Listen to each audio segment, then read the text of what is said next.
arrancar, como te parezca. No, solo, bueno, ahora hay 100, ya estamos, como podemos largar. No, Cambias más que rápido. nada, digamos, anticipar un poco que hoy iniciamos la segunda parte y más que una mera división o clasificación de los trabajos que vamos a hacer, eh, tiene que ver con el desarrollo de un aspecto más proyectual, ¿no? Que vamos a hacer. O sea, lo que hicimos en la primera parte fue como poner sobre la hoja todas las herramientas, el potencial que cada uno tiene o pudo desarrollar, eh, de acuerdo a las consignas y los trabajos que vimos. Y a partir de eso, lo que vamos a hacer ahora es una serie de ejercicios como mucho más guionados para poder llegar a una instancia proyectual y representar esa instancia proyectual, que es muy diferente que no es hacer un proyecto. O sea, no se trata de, no hay un terreno, no hay una función, no hay metros cuadrados, no hay orientación, ¿no? Es trabajar pura y exclusivamente eh, con arquitectura y con lenguaje de arquitectura. Lo distinto es que lo vamos a hacer a partir de todos los dibujos que vinieron desarrollando hasta el momento. O sea, la idea es que tengan a mano todos los trabajos, todo lo que hayan hecho, y el material bueno, que pedimos, los calcos, lápices, microfibras, regla y escuadra, no más que eso. Cada clase va a tener una consigna, un desarrollo particular, va a ser una etapa de ese proceso, y es importante tener el anterior porque a partir de ese material se va a desarrollar el que sigue, ¿no? Hasta llegar a la representación final. Así que, bueno, esa es un poco la introducción. Y bueno, Juan, ¿querés contar vos entonces de qué va lo que vamos a hacer hoy? Hay Dale. 180, hay 180, me parece que por ahí podemos esperar un cachito. Igual queda Sí, subido el vamos a video. esperar, o vamos a ir arrancando, de hecho, voy a arrancar como contando de vuelta un poquito lo que estabas diciendo. Lo que estaba viendo en el YouTube es que Con se te delay. ve a vos nada más y no se ve la presentación, con lo cual estaría bueno Ahí si está, alguien, ahí está la presentación. ok, a mí me quedó colgado en tu biblioteca, Ludo. Pero bueno, dale, entonces vamos.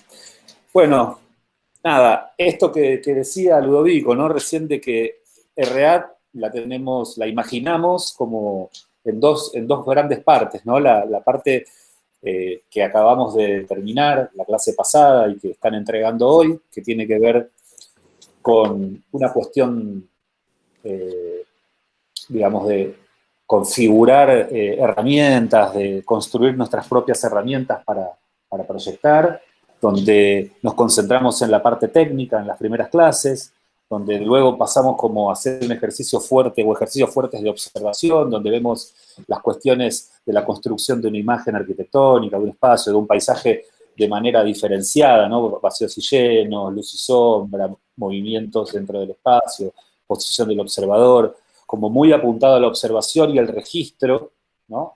Y que a la vez va acumulando esas primeras clases que eran puramente técnicas. Esa es la primera parte de la materia, ¿no? Como para poder hablar de representación tenemos que hacernos de herramientas. La herramienta entonces, hasta hoy, que fuimos entrenando, son básicamente la mirada, ¿no? La mirada y después las materias, los insumos con los que tenemos para poder dar cuenta de esa mirada, o sea, lo húmedo o lo seco, en términos generales. No nos metimos con el color y nos vamos a meter muy poco porque es como un asunto que demandaría casi otras 14 clases, ¿no? Es una materia anual. Entonces, creemos que con la luz y la sombra ya podemos dar cuenta de ese espacio y con las herramientas como las vinimos entrenando ya podemos dar cuenta de ideas nuevas. Ahora, el tema es cómo surgen esas ideas, ¿no? Porque es una materia de representación y a la vez estamos hablando de proyecto. Estamos convencidos por el tipo de, bueno, por la tradición que tenemos, ¿no? Por los años que hace que estamos acá laburando en esta materia, que la representación no es solamente hablar de algo que está ahí, o hablar de algo que escuchaste, o hablar de algo que viene de las palabras y se transforma en una imagen. estamos convencidos de que la representación también es una herramienta de construcción de ideas, es una herramienta proyectual. Nosotros pensamos con las manos, ¿no? Pensamos con la cabeza, pero en este caso también pensamos con las manos. Dibujamos y lo que miramos, que dibujamos, nos dispara alguna cosa que seguramente es diferente a lo que pensamos antes de poner el lápiz en el papel. Puede ser un lápiz, puede ser una carbonilla, puede ser un pincel, puede ser una maqueta, puede ser lo que sea, pero básicamente, y en reglas generales, hablamos de la relación mano-cerebro-ojo, ¿no? Entonces, pensar con las manos es ir creando e ir reflexionando a partir de la creación también. La segunda parte, entonces, de REA, digamos, toma toda la parte de la primera, o sea, esos mismos temas, esos mismos asuntos, esos mismos problemas de la representación, la observación, la cuestión técnica y el registro, y los lleva como a otro lugar. O sea, trata de ordenarlos en un proceso.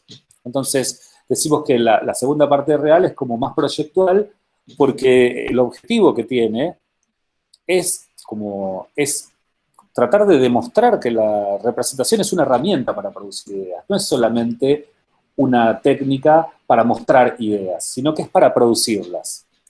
Entonces, vamos a tratar de incorporar dentro de los objetivos de la materia esta idea de que hay un proceso, ¿no? Que hay un proceso proyectual que consiste básicamente en sucesivos pasos de ida y vuelta entre representar, pensar, modificar, transformar, ¿no? Y vamos a tratar también de ir tratando de construir herramientas, ¿no?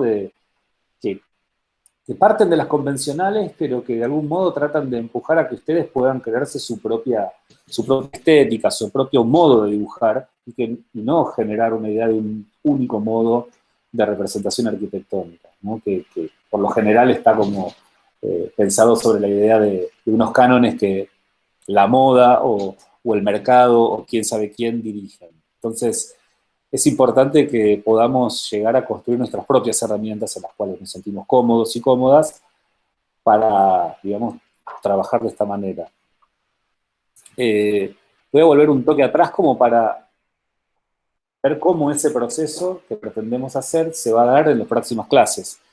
Tenemos 6 clases de acá la entrega, ¿no? Y tenemos planteado un ejercicio que, si bien nos gustaría que sea más amplio, no nos queda otra que plantearlo en 4 clases. O sea, en 4 pasos, perdón. 6 clases, 4 pasos. Vamos a hacer un proceso de transformación, ¿no? Y cada una de las clases, salvo la clase que está destinada al fotomontaje, que le vamos a dar 2 jornadas, se dividen como de esta manera. Hoy vamos a trabajar sobre lo que denominamos mashup, que es una palabra que después vamos a ver un poquito más adelante. La clase que viene vamos a hacer un ejercicio de transformación con esa información básica. Luego vamos a hacer otro ejercicio de transformación y nos vamos a aproximar mucho más a la arquitectura con la técnica de fotomontaje. Y después vamos a volver como a las fuentes con un ejercicio que llamamos redibujo, que tiene que ver con la búsqueda de una materialidad propia. Después está la entrega. Con lo cual, acá como escrito en amarillo, este módulo proyectual de REA, o sea, esta unidad, segunda parte, son ejercicios encadenados, ¿no? Hay un desarrollo de un proceso a partir del dibujo. Eso es importantísimo entenderlo porque de ahora a la entrega, cada clase es un eslabón de una cadena que debemos mantener para poder transformar y para poder llegar al último laburo. No son laburos independientes. A diferencia de la primera parte, ahora se encadenan y uno tiene una consecuencia en el otro. Así que hay que tratar de no atrasarse, producir en clase y si no en la semana ponerse al día.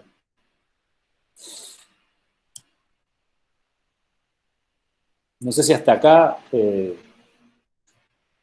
algún compa quiere agregar algo. Si no, básicamente muestro de qué se trata esta cadena de laburos que llevan desde un caos hasta una imagen con una terminación o con una materialidad propia, como aspiración.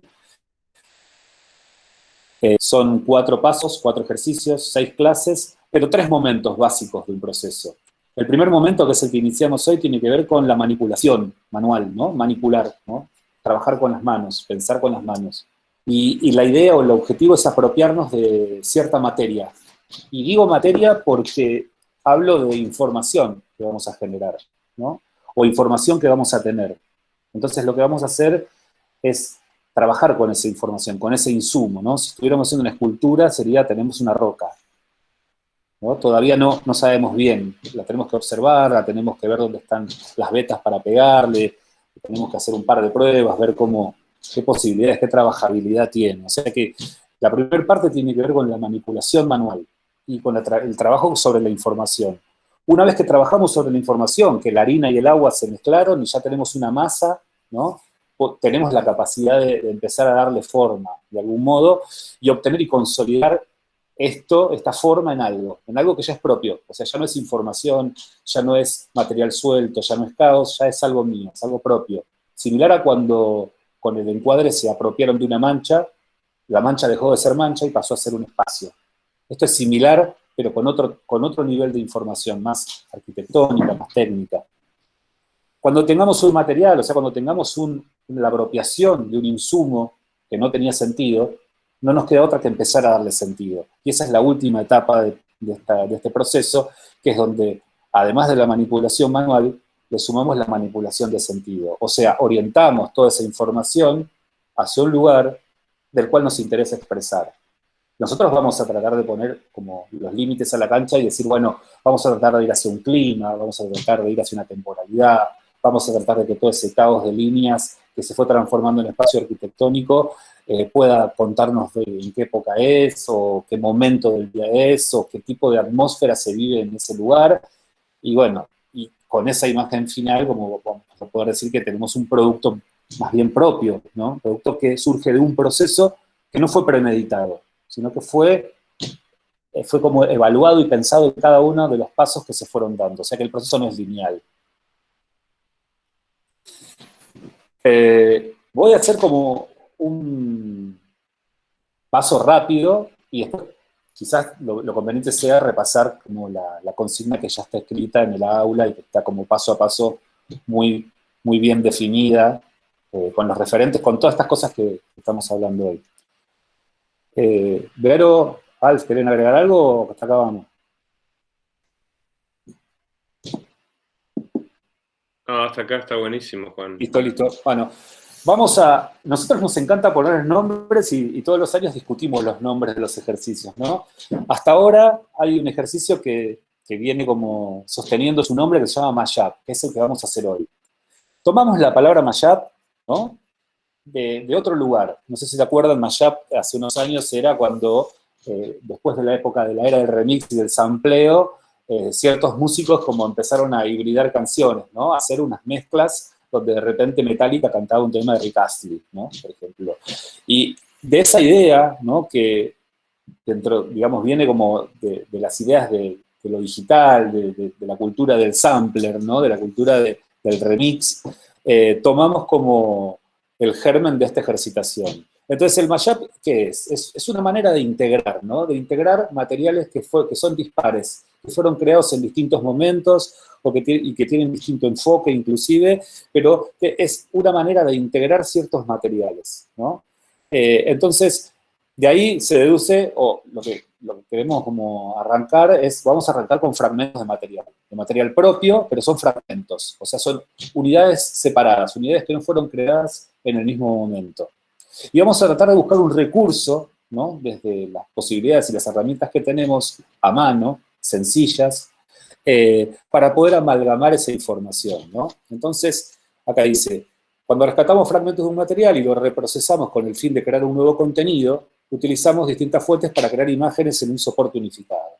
Nos quedamos con soporte unificado, fragmentos de un material que no se conectaba, y el soporte unificado va a ser el que nos va a permitir empezar a crear este lenguaje.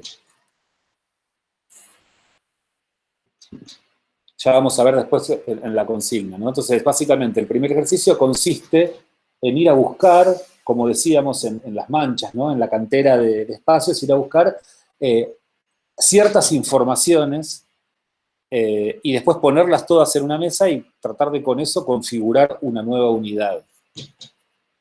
Lo que vamos a utilizar es material que generamos nosotros, o sea, con nuestros dibujos de la primera parte de la cursada, pasadas por el tamiz del calco, o sea, con información rescatada, vamos a generar fragmentos que los vamos a vincular. A esto vamos a volver en detalle después, solamente como para ver el proceso completo. O sea que en la primera parte hay como un laburo de traducción, ¿no? Un laburo de, a ver, veamos nuestro propio material, pero no ya bajo la lupa de la consigna si está bien o está mal. Veamos qué información tenía, ¿no? Después vamos a hacer un laburo de composición, que va a ser el que permite que esas informaciones, ¿no? Se aproximen, y al aproximarse uno puede especular cómo son compatibles, cuáles pueden jugar con cuáles, ¿no? Siempre bajo una idea de configurar espacios arquitectónicos. La aproximación de los fragmentos va a empezar a sugerir geometría, sugerir, digamos, límites, sugerir planos, ¿no? Y de repente una información caótica debería empezar a tomar algún tipo de forma.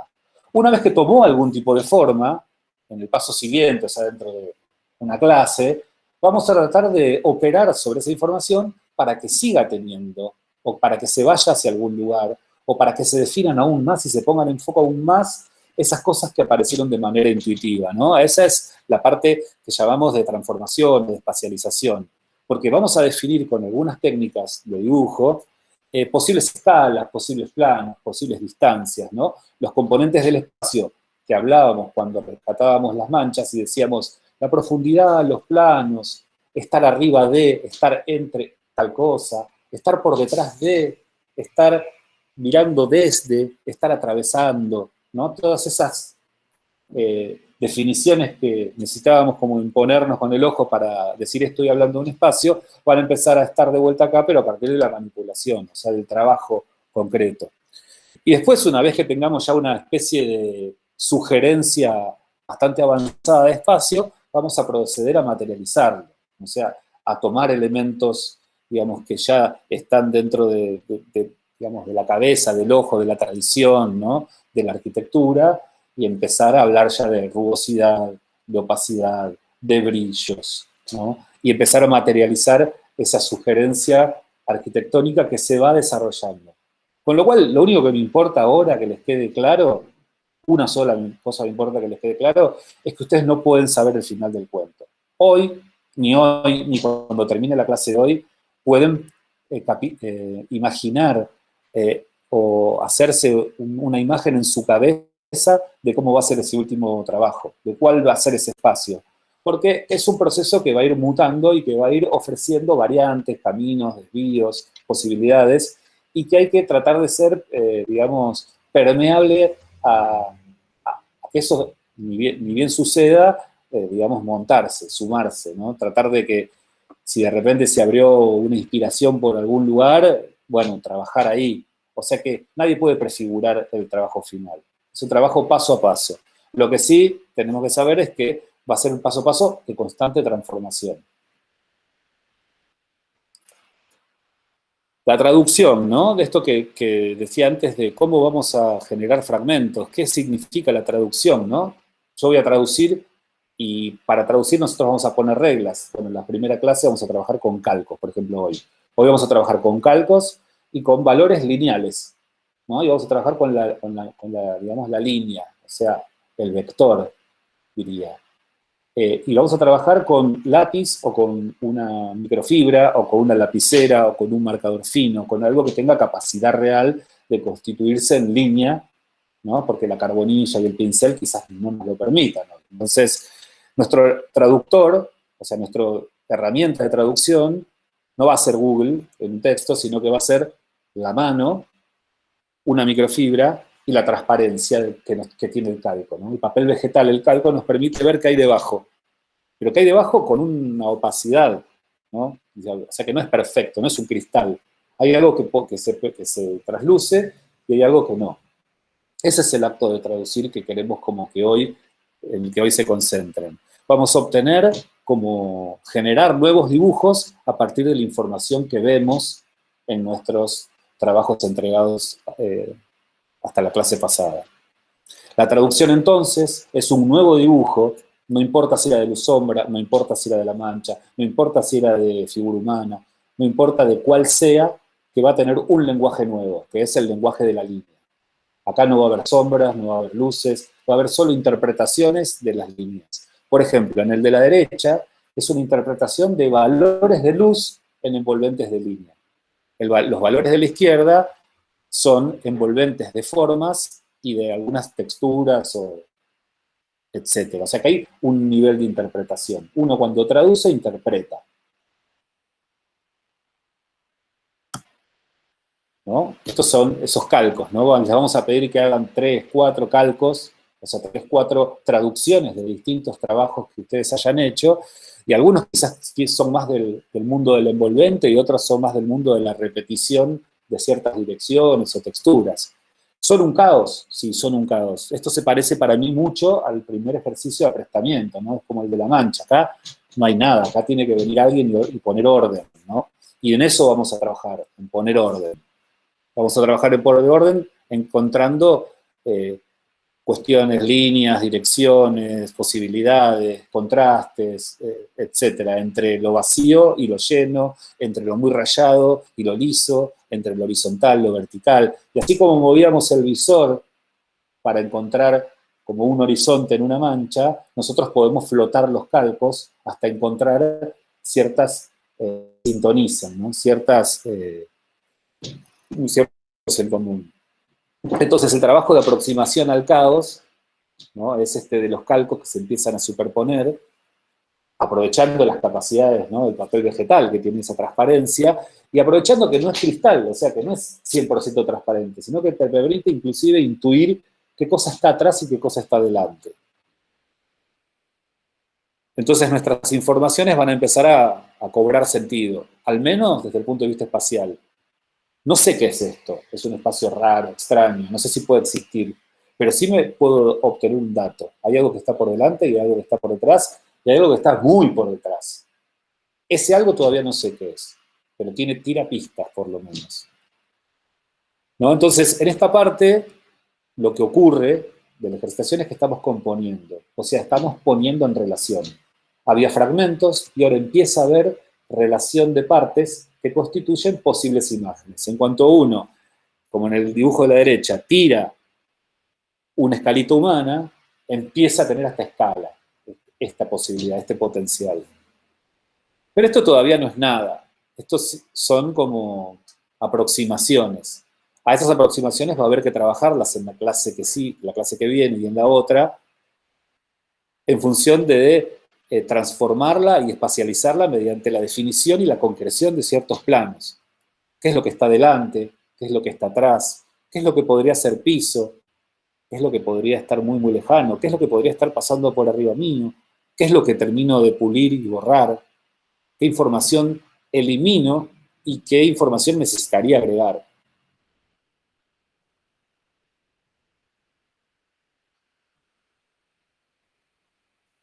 Bueno, acá digamos, voy a pasar como rápido, así lo...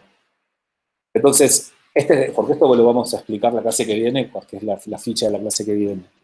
Pero básicamente ya salimos de ese caos de información que generamos y nos vamos a meter en un proceso de ir de a poquito consolidando los componentes básicos del espacio y haciendo pruebas, variantes, que nos permiten como seguir todavía dándole posibilidades a que algo suceda y que algo nuevo aparezca para poder ser desarrollado. Cuando todo eso más o menos empieza a cristalizar, vamos a recurrir al montaje, al fotomontaje como técnica, y vamos a recurrir a la arquitectura que ya existe, a la arquitectura que tenemos, que podemos obtener de un libro, fotocopiándolo, o escaneándolo, o arquitecturas existentes, materialidades, etc. Y vamos a trabajar sobre la construcción, sobre la parte más constructiva de esa imagen que veníamos intuyendo, y de repente vamos a jugar con los pisos, con los muros, con los techos, con las carpinterías, con las columnas, vamos a revertir y vamos a trabajar sobre la materialización de esos espacios, ¿no? Para darle un carácter arquitectónico a lo que estaba sugerido en líneas y en planos de una manera muy abstracta. Digamos que en este punto la arquitectura empieza a aparecer y empieza a construirse, con lo cual, si bien uno puede tener una base de una arquitectura muy fantástica, acá los elementos empiezan a cobrar vida, ¿no? Los espesores terminan de redefinirse, ¿no? Las luces empiezan también a operar de un modo importante, Vamos a trabajar durante 2 clases sobre la técnica del fotomontaje, y después, como para darle digamos, la vuelta final al proceso, vamos a volver a la mano a ver qué de todo eso la mano puede o quiere desarrollar. Si quiere desarrollarse dentro de las herramientas digitales, ¿no? Si quiere volver a aproximarse a cuestiones manuales, y esas cuestiones manuales en tono como el que vimos recién, o en este tono así como bucólico, donde la luz y el clima de la imagen del fotomontaje seguramente es muy distinto a esta propuesta, que está basada como en tratar de darle atmósfera a partir de la aguada al dibujo. Y vamos a tratar de resolver las cosas que la fotocopia no pudo resolver o las cosas que la fotocopia sugirió. O vamos a meternos de vuelta en algún lugar de cierta abstracción. Pero en definitiva, el último ejercicio consiste en poder, digamos, darle un vuelco final al laburo en el sentido más personal posible, ¿no? Si pensamos en la fotocopia, uno podría decir, pero las fotocopias son todos parecidos. Y bueno, hay una guía, hay un paquete de fotocopias que damos, hay posibilidades de traer nuevas, pero digamos que esto tiende a homogeneizar, es como medio monopólico, ¿no? La estética. En cambio, fíjense cómo, y estos son trabajos de la cursada, ¿no? Como cada uno empezó a volar para el lado que quiso. Trabajando sobre un soporte no blanco, o esta trabajando sobre la digitalización y los tonos pasteles que están más de moda ahora, otro tratando de hacer como un croquis clásico del libro de los 70. Quizás esta persona o manejaba bien la aguada o se copó con la primera parte de la cursada y quiere seguir explotando este trabajo minucioso. Y así, ¿no? Ven que hay como muchísimo laburo, ¿no? De vuelta a lo digital, ¿no? Lo digital hibridado, mezclado, aparece el stencil. Bueno, muchos de estos laburos fueron hechos en la presencial, quiero aclarar. Entonces, teníamos como muchas posibilidades de estar todos juntos, compartiendo distintas técnicas y dirigirlas según posibilidades, ¿no? Como por ejemplo el stencil, hacíamos un taller que Facu armó como un atelier de stencil donde un grupo de muchas personas dedicaban a transformar sus fotomontajes con esta técnica y bueno, compartían los stencils, aerosoles y demás. Entonces van a ver que hay bastantes ejemplos. Otros quieren como seguir con la fotocopia, pero aportarle algunos otros retoques o técnicas sobre la fotocopia para llevarlo como a una narrativa diferente, ¿no? Entonces hay como una exageración. También se puede trabajar sobre la fotocopia o sobre el digital, el fotomontaje y meterle técnico. O sea que cada uno va a tener la posibilidad de ir al lugar que quiera, ¿no? Primero porque ya tiene una base, porque hay un proceso, ¿no? Y ese proceso no se lo quita a nadie. Nosotros vamos a evaluar ese proceso de transformación, ¿no? Un proceso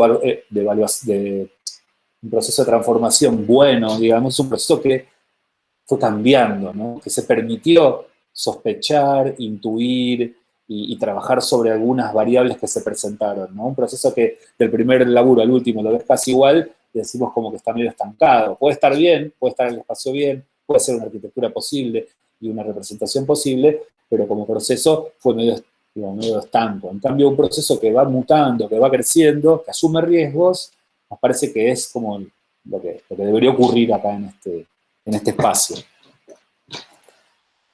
Nada, ¿no? Mezcla, y acá ya no se sabe si es fotomontaje con virome, hay como un cacho de fotocopia, un cacho parece de stencil, hay tinta, hay carbonilla, hay recorte de papel, ¿no? Me parece que acá empieza como a manifestarse como cada uno y cada una quiere representar, ¿no?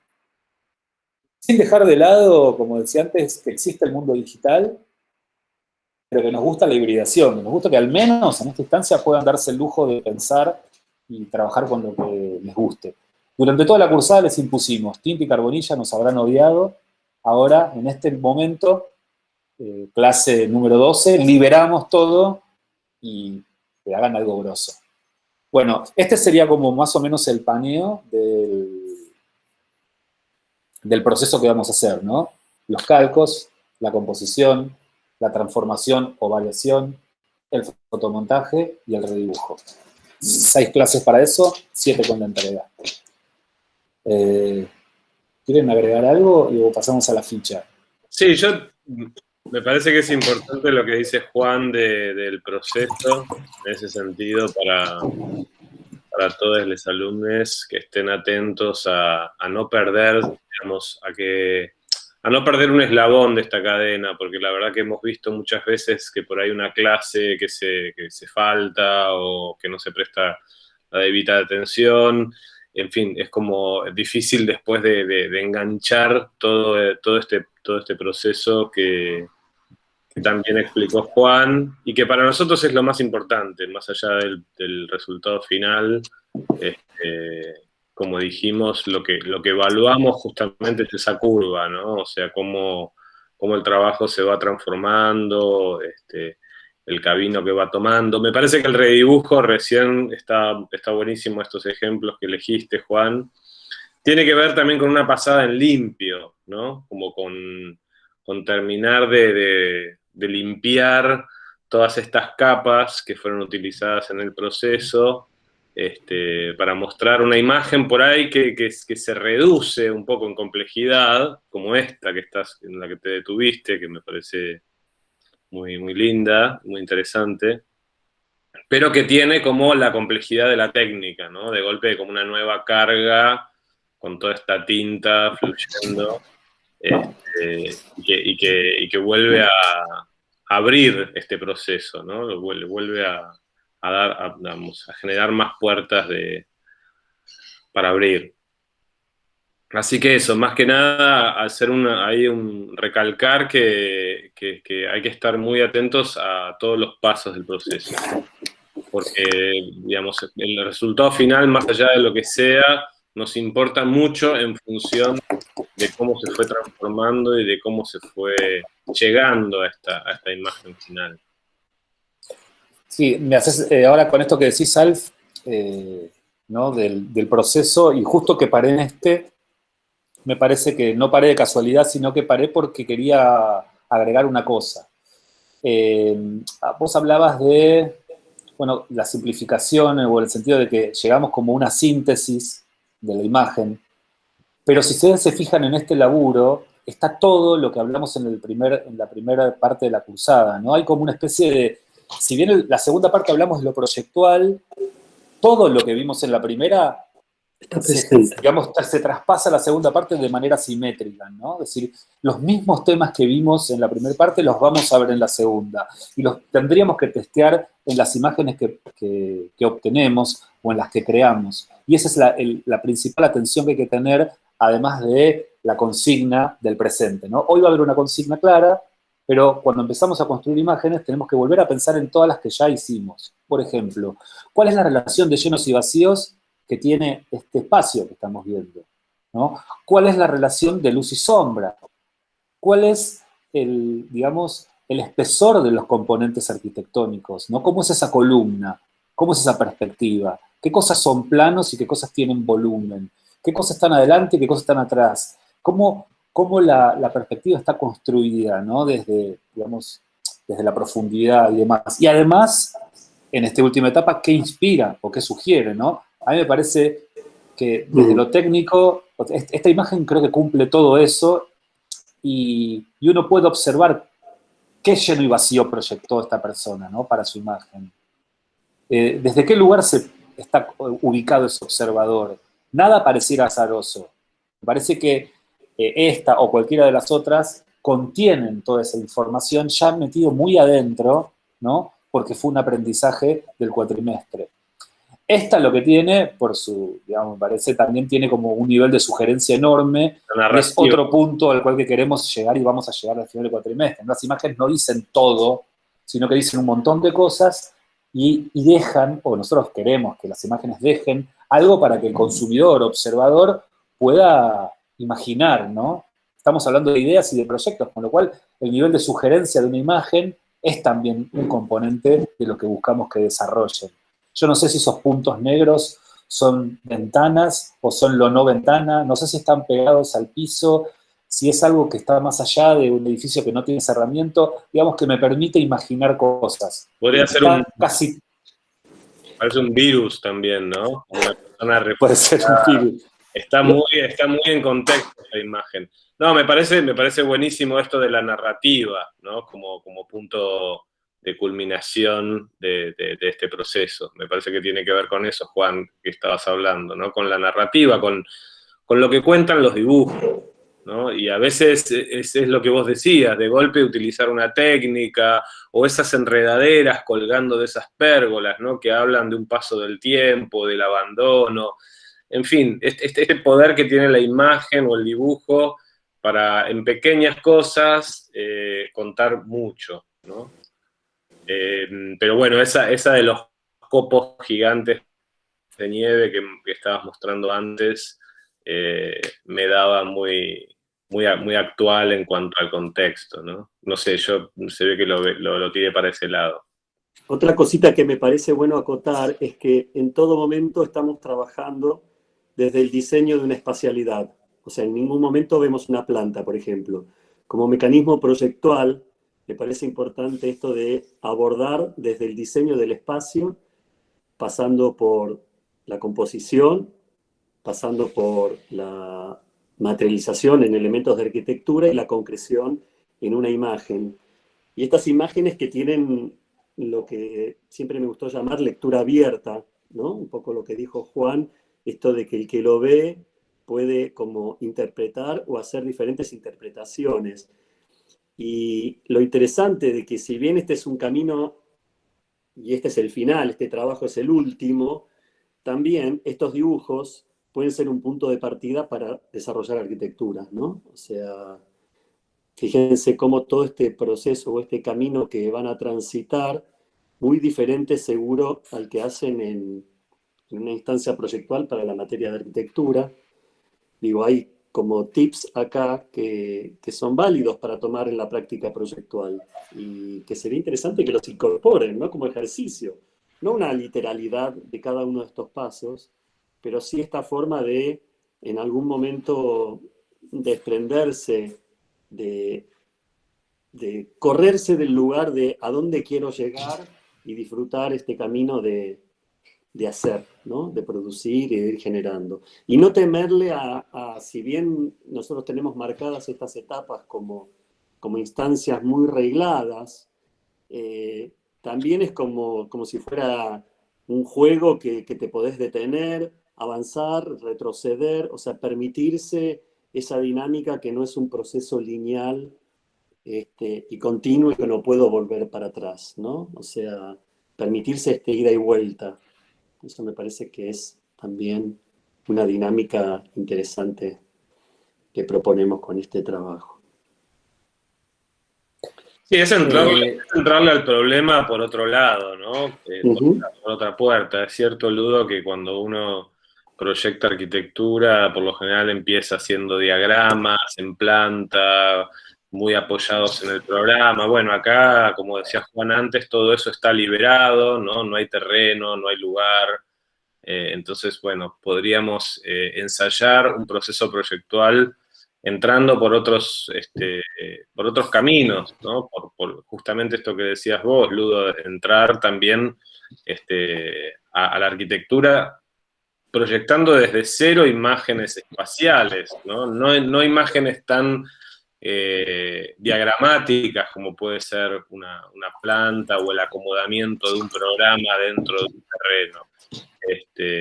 Digamos, me parece que es una ejercitación compleja, pero también libre, digo, es compleja por lo libre, pero qué interesante empezar a proyectar una arquitectura desde los espacios y no desde sus planteos diagramáticos, ¿no? Digamos, es una buena oportunidad para intentarlo. Y bueno, acá Juan está mostrando, lo lindo de esta charla es que está llena de ejercicios que no son de grandes arquitectos, son de ex compañeros de ustedes, del año pasado, del anteaño, o sea, todo este catálogo de imágenes tan interesantes ha surgido acá, en la materia, y como resultado de estos procesos. Sí, sí, yo creo que ya, me parece, rescataría esto de CISAF, de qué bueno poder, o qué interesante es proyectar la arquitectura desde el espacio, ¿no? Olvidarnos, como dijo Ludo, de la planta y del corte ahora, estamos desde el espacio imaginando algo, en realidad, y estamos aproximando cosas, y estamos sumando fuentes externas y nuestros propios laburos, pero estamos pensando espacios, y que este sea el punto de partida para la arquitectura que me interesa, ¿no? No es esta la arquitectura, esta es una posible arquitectura de la cual seguramente se juntan los deseos más profundos de la persona que estuvo laburando, porque de algún modo el proceso de generación de material múltiple y selección me invita a como imaginar que en la selección también está el deseo. Entonces, yo creo que seguramente esta imagen, la persona que la hizo no la pensó en el primer día de clase, pero el último día de algo seguramente se habrá apropiado de esta idea de atravesar, digamos, dispositivos aéreos que te dejan pasar un poco de luz, un poco de sombra, que esas plantas te chorren y casi te toquen cuando pasás, ¿no? Que haya columnas de un lado y de otro lado una estructura de otro tipo, ¿no? Que esas ideas se metan y que sean parte de lo que después, cuando tengas un programa, una necesidad, un cliente, empiecen a aparecer. O sea que esto es como, por eso lo decimos que es un como creador de ideas, ¿no? Es una especie de sopa donde vamos a obtener posibilidades arquitectónicas. Este proceso podría continuar y esto podría transformarse en un edificio y se podría documentar, yo creo, no está lejos de la realidad. Lo que pasa es que no tenemos tiempo. Y tampoco tenemos tiempo en la mañana. Son las 9:50. La idea es que a las 11 puedan volver a los grupos, al meet, o sea, a la reunión de cada grupo, para ver las dudas del ejercicio que van a empezar hoy. Entonces, en los próximos 10 minutos, ¿te parece, Vero, que le damos la ficha? No. Leemos la ficha, que es esto mismo, pero ya escrito de una manera que queda, que está en el aula, y que leerla juntos es como nada, iniciar, pero siempre aspiramos a que ustedes las lean, ¿no? Están en el aula, si se desorientan, o si creen que están orientados, también leanlas para sintonizar, porque siempre hay algo escondido que uno pasó rápidamente. Bueno, entonces, hoy, la misión de hoy es generar traducciones, o sea, volver a ver nuestros trabajos y sobre nuestros trabajos generar un material, una materia, digamos, ir a la cantera real y traernos como unas piedras, ¿no? Entonces, vamos a hablar de traducción porque vamos a pasar de una técnica a la otra, ¿no? Porque lo que estaba dibujado en carbonilla, en tinta, en base a manchas o como sea, ahora tiene que ser rescatado con un calco y un valor lineal de microfibra. Entonces, en la primera parte vamos a generar estos calcos, ¿no? ¿Cómo vamos a hacer? Primero tenemos que tener entonces calcos, microfibras y lápices. Vamos a utilizar como fuente de traducción los trabajos que hicimos anteriormente, o sea, luz, sombra, perfiles, desplazamiento, figura humana. Vamos a utilizar otros dibujos si ustedes consideran que su repertorio no es variado, rico, o si tienen ganas, no vamos a coartar esas ganas, les permitimos que puedan trabajar con alguna fuente externa a su propia producción. Ojo, cuando digamos, en el laburo la fuente externa es un porcentaje mínimo que no implica no trabajar con mi propio material. Digo, ¿qué es una fuente externa? Y un dibujo de otro arquitecto, ¿no? Por ejemplo, podría ser.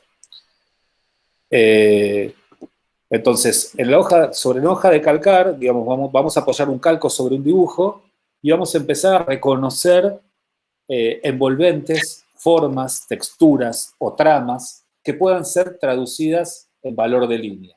Y vamos a rescatar lo que nos parezca de ellas.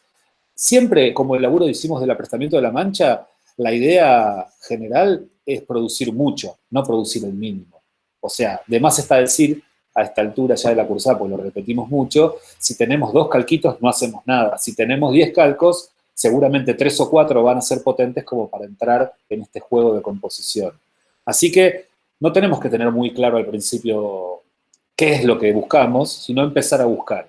Entonces es ahora dejarnos llevar un poquito como hicimos la clase pasada con el sin mirar, ¿no? Pero ahora es al revés, ahora es mirando el papel, mirando lo que hay debajo del calco, empezar a extraer envolventes, lineales, continuas, de formas que podamos nosotros con la mente como decidir que vale la pena o que merecen o que pueden ser llevadas al papel. Entonces uno puede ponerse una ley antes. Vimos un dibujo que yo les conté, a ver, voy a llevar rápido, tic, tic, tic, tic, tic, tic, que era una traducción de la luz, el que está a la derecha, ¿no? El que está a la derecha son envolventes de la luz, y el que está a la izquierda tiene que ver con las formas o envolventes de la luz en otro tipo de dibujo. Lo que se ve en esta maraña de papeles tiene que ver con las líneas que surgían de seguir las estructuras o de los planos que componían la imagen. Lo que vemos en la parte izquierda de estas traducciones son traducciones de tramas, básicamente. Y lo que está a la derecha, traducciones de los planos de la composición de cierto espacio.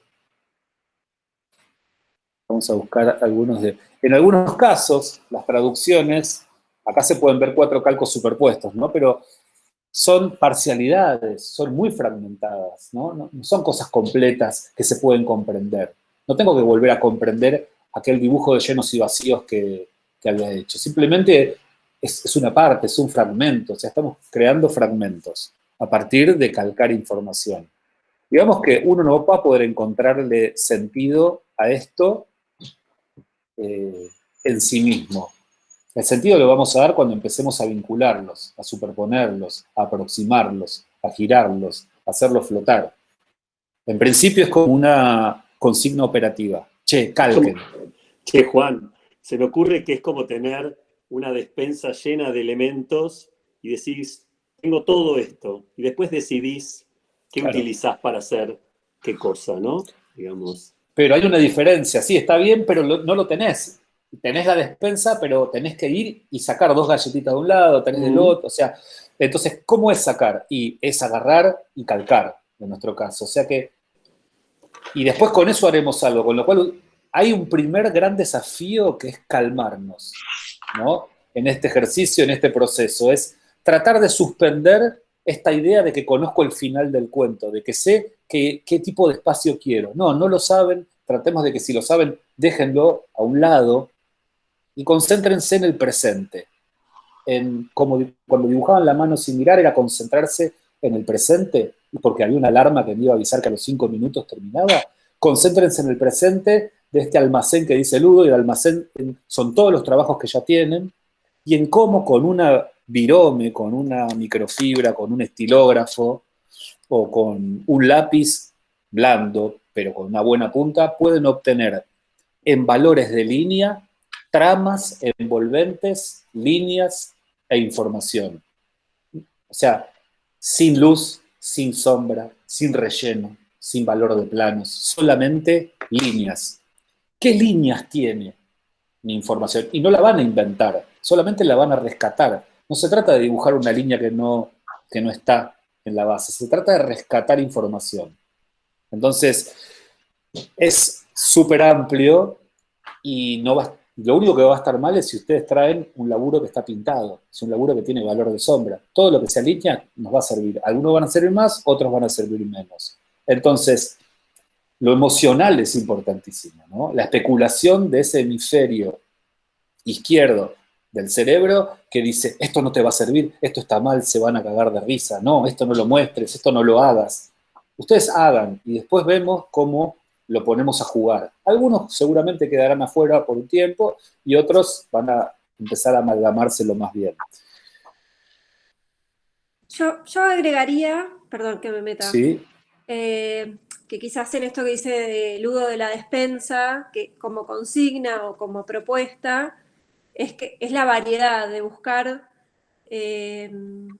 tratar de tener una variedad de envolventes que sean arquitectónicas, en el sentido de que sean piezas, que tengan geometría, que tengan líneas más duras, otras que sean blandas, más orgánicas, que no sean nada, que sean fragmentos de luz, que haya un poco como de las dos, y después agregar que que para ese material externo, no solo de la carpeta, que puedan buscar como por otro lado también, lo encuentran en la ficha, creo que ahí hay un link, y si no van a nuestra etiqueta de referentes, en carpeta de imágenes o en álbumes, ahí hay uno que se llama dibujos de arquitectos, ahí pueden calcar también. Y de su casa, si buscan de libros, que traten de calcar siempre desde dibujos, o sea, que lo que nosotros vayamos como sacando y pescando o ir como rescatando con esos envolventes, que siempre sean dibujos de dibujos. Sí, Vero, está el link, yo lo vi, está el link, así que ahí en la misma ficha tienen el link a una carpeta posible de arquitectura, y me parece que súper importante, así como lo del almacén y la variedad, sobre todo la variedad, ¿no? Esto que quizás repetimos mucho y a veces dejamos de repetirlo pensando que somos pesados, ¿no? Pero cuando les pedíamos que busquen posiciones de, no sé, de figura humana, les pedíamos variedad, ¿no? No que sea siempre el mismo dibujo. Cuando les pedimos que busquen encuadres, le decimos, bueno, si buscaste uno apaisado, busca uno vertical. Si buscaste uno cercano, ponete uno lejano. Si buscaste uno a través de, busca otro por detrás de. O sea, siempre que pedimos, digamos, cantidad, también pedimos variedad. Y de esa manera vamos a poder, como seguramente, tomar mejores decisiones. Entonces, si yo hice una traducción de ciertos elementos que tienden a lo vegetal y a lo pareciera blando, bueno, 2 de esos necesitan por lo menos 3 de los que son más arquitectónicos. Y si no tengo, o sea, entonces, aparte de tener cantidad, voy a tener esa variedad que me va a permitir hacer el contrapunto necesario para construir una imagen con cierta riqueza. Entonces, hay arquitectura, tenemos como, la verdad que hasta ahora en la carpeta, amplia variedad de posibilidades. Traten de que el muestreo de estos calcos también sea amplio. ¿Los pueden dibujar? Esta es una pregunta. Ahora no hay chat por un problema técnico, no sé qué pasó con el chat. Todas las preguntas las pueden hacer en el grupo. Son las 10, vamos a cortar. Yo les diría como una pregunta que me imagino que es, ¿se puede en un mismo calco hacer varias de estas envolventes y tramas? Yo diría, sí, claro, utilicemos el material como podamos de la manera más rendidora. Después, en todo caso, le pegamos un tijeretazo y lo separamos, porque si no quedamos confinados a que se mueven en conjunto. Cuando digo tijeretazo, significa los corto para separar lo fragmentario. No me cuelgo que el borde y esto, no me encariño ni me enamoro con una forma. Pero sí es importante tener para dentro de un rato, cuando se junten por grupo, una serie posible de lo que puedan hacer en una hora, variado, como dijo Vero, de información de líneas sobre calcos que provengan de sus propios laburos, mínimo 4, como para empezar a ver qué ocurre cuando los empezamos a hacer flotar y cómo es componer con esto. Si tenemos ese material, a las 11, en el Meet, continuamos con esto. Yo iría más de 4, yo apuntaría Sí. a 10, 15. Ah, sí, yo digo porque tenemos una hora, digo, claro que sí. Sí, pero digo para llegar a la clase ahora, sí. Sí, no, nosotros también. 4 sería, menos de 4 estás afuera. Pero para poder trabajar con 4 tenés que producir 10, por lo menos. Y siempre va a ser así, ¿no? Es un laburo de expandir y comprimir, crear y filtrar. Así va a ser todo el proceso. Así que la única manera de poder producir mucho para después filtrar es suspender ese maldito hemisferio que especula todo el tiempo y dejar que fluya y disfruten de calcar, ¿no? Que en este caso calcar no es trampa, como nos hicieron creer cuando éramos chicos, ¿no? Pero ese lo calcaste, está mal. Bueno, hoy vamos a calcar. Con esta regla, la línea. Bueno, Poder, ¿qué hacemos? ¿Estamos? Sí. ¿Nos vemos en el grupo? Estoy de acuerdo. Bien, bueno, entonces cortamos acá. Sí, cortamos acá y a las 11 en cada grupo, como siempre, la seguimos. ¿Listo? 1 hora, cumplimos. Chau, chau. Chao.